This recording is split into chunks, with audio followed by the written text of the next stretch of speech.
My father would say to us, which was also shared with my children, was if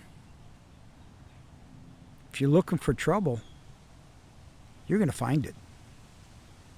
So, as a male father and being through the ringer of my own childhood, I didn't want my kids to go through the issues that I went through in the 60s, 70s as I was being raised.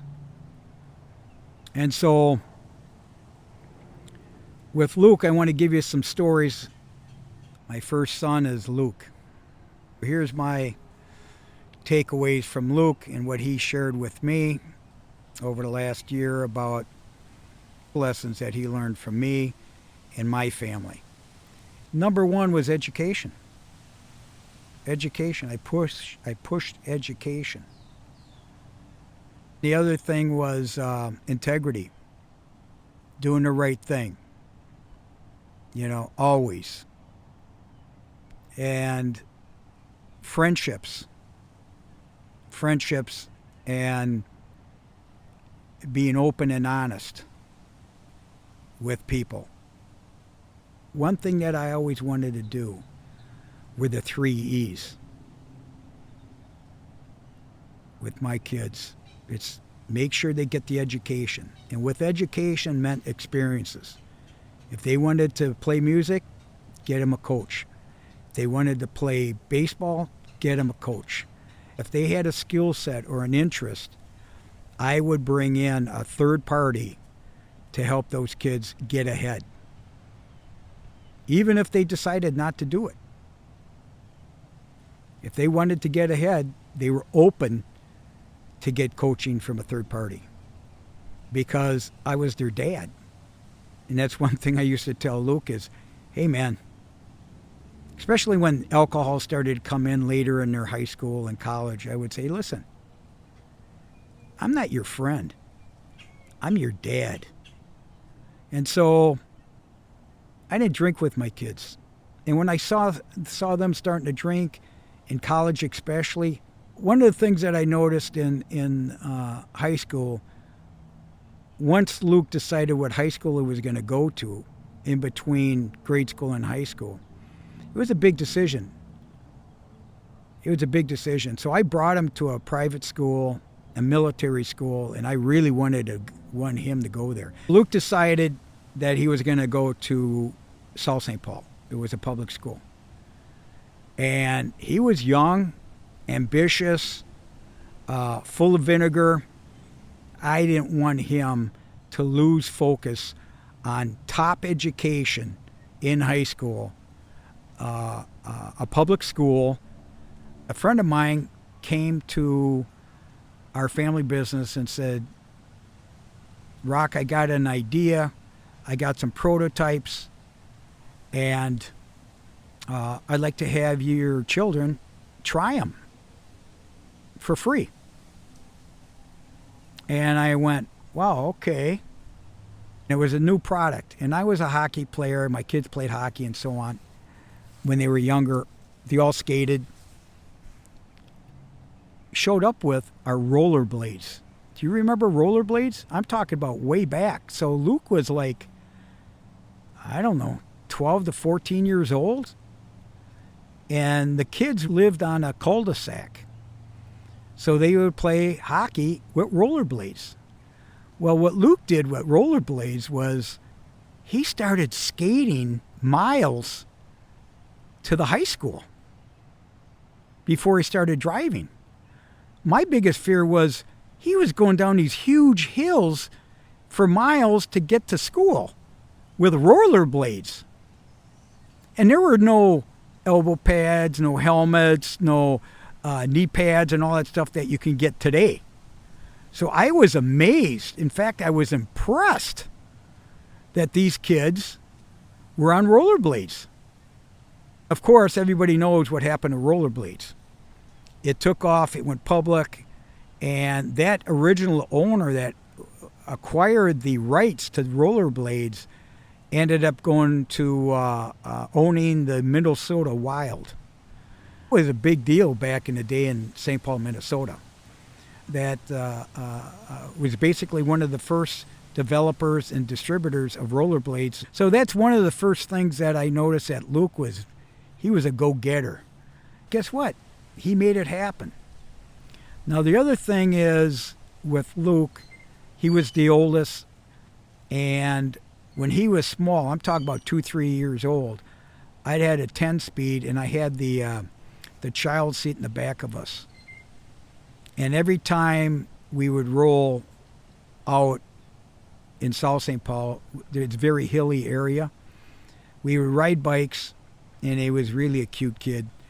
Just the two of us was the song, I think it was Bill Withers back in the day. So we're talking about late 70s. And that music, I'd have a little radio going on, and Luke and I would ride together. This is when they were very young. So every time I hear that song, and I know Luke's brought it up to me too, it reminds us of those days. The other thing is Luke is a very gregarious guy and very smart. In fact, I didn't realize how smart he was. He was in a tough major. He's a mechanical engineer and business, so he was a double major. Very difficult to be a double major. Luke ended up with an ME degree, mechanical engineering from Madison, and a business degree. And I was so proud of him because when he went to graduate, of course I went through the ceremony. He got an ME, multiple degrees, and he knew what he wanted to do, and he got into sales, which was impressive. He dealt with big companies, how to optimize their equipment, okay, which was slitting, rewinding, and so on. It was a big deal. I was really proud of him. He basically got into sales. He had a good reputation because I knew the companies and their owners knew him. He did well, but he always went to a smaller company because he wanted to see what entrepreneurs were all about. I always kind of thought that Luke had some entrepreneurial background. He had the grit for it. Now, he decided to get married. That was a big deal because he was in love. And I always teased him about making sure you pick the right horse. Well, guess what? He picked a thoroughbred.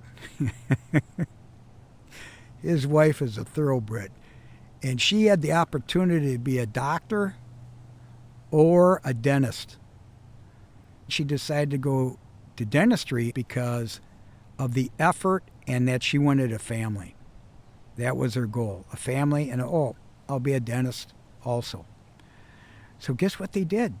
These two decided to get married, had children right away. I think they were in their early 20s, and had two children, have two children. They decided to buy a dentist office.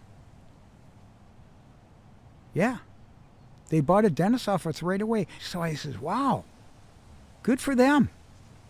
They were buying homes in Wisconsin. Abby had great parents and very supportive and deep roots in Wisconsin and deep roots at Madison. It was a big deal. So Luke went and helped his wife build the business, and he's got a great mechanical mind. His background is automotive. He knew how to fix cars when he was younger. He worked at a gas station. He was, mechanical. And he's what we call a REITs, a real estate professional. He would analyze real estate operations and investments for investment services. So Luke was doing that. Abby's building the business. They got children, and their children have allergies, serious allergies. So they had to make some decisions, doing all the right things. They did a lot of research, and Dr. Abby did a lot of great things to figure things out and make sure that those kids were safe environment, and they picked the right schools, and they sacrificed. In the meantime, the combination of Luke and his wife and the family started growing. And it's the American dream. They were doing the American dream, which I was really proud of. They came to visit me. Luke came down and had a heart-to-heart with me. And he says, Dad, I really don't like mechanical engineering and what I'm doing, so I've decided to go back to school. I said, well, how are you going to do that? You got 2 kids. Abby's working. How are you going to do this? He goes, well, I'm going to go to Marquette. I'm going to go to Marquette and get my MBA in business management and finance. I'm like, wow, okay. We did it. He's probably the oldest student at that time. His mentor took him under his wing. And he really helped Luke get to a CFA. Do you know what a CFA is? A chartered financial analyst. Very few people get through that. It's like a PhD and more in financial assessments. It's a big deal. When you see CFA behind your banker or a financial advisor, top line, you have to get that license. And it's for life. And it really gives you your credibility. It takes years of study while you're married and kids and pass the test. And there's 3 tests. It takes 1 each year, and you got to pass each year, because if you don't, you got to redo it, and you lose a year. So it's a tough thing. One of the biggest, proudest things I was Luke was picked on Fast Money to represent Marquette in a GPA discussion and grading about a college student proposing a valuation or assessment of certain questions. And he was on TV. You think I went off the charts on that? Big time. And when he went to graduate, I was so proud, because I went to that ceremony and he, on stage, receiving it, there's only like 40 kids or less. Luke's the oldest one, up there accepting his certificate and his degree with the 2 kids on each arm. That's how cool that was. So, unbelievable. And his wife by his side. Then Luke decided to go to some careers. Guess what happened? Got additional mentors in the field of finance and REITs. That's called mentorship. He had great mentorship, and he realized, you know what, Dad, by the time I'm 50, these guys are all be gone.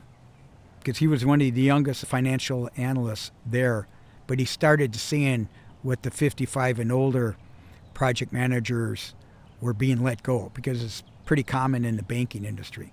Luke started thinking about, wow, what are we going to do? Eventually, to fast forward, him and his wife decided to team up. They're going to do a roll-up. So they did a roll-up. They bought multiple operations. Luke was the, I'm going to say, co-founder and visionary of what we call a roll-up in our industry.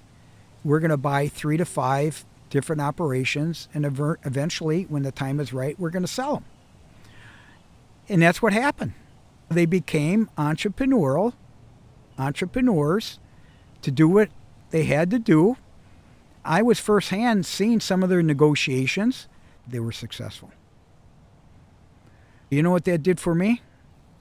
I said to myself, oh, I don't have to worry about their financial future.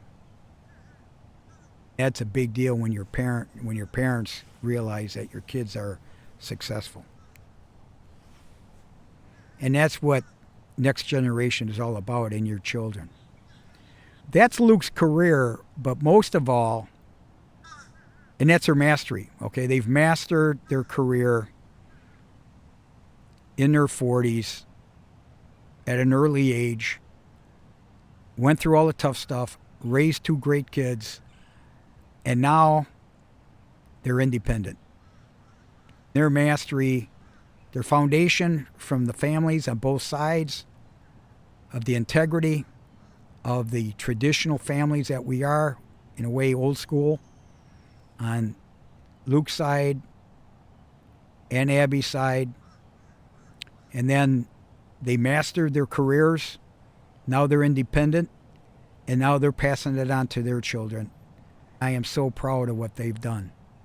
It's a beautiful thing to see the commitment and the dedication of a couple in raising their kids. They're not only passing on the education aspect of it, they're passing on the mastery of it, generations of the 3 E's: education, encouragement, empowerment.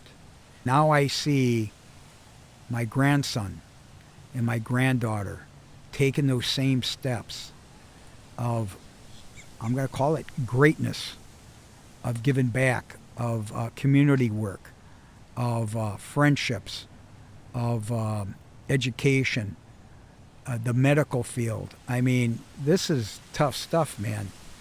But I can't tell you how proud I am of these kids. And that's why I do these YouTubes. Someday when I'm dead and gone, they're going to know.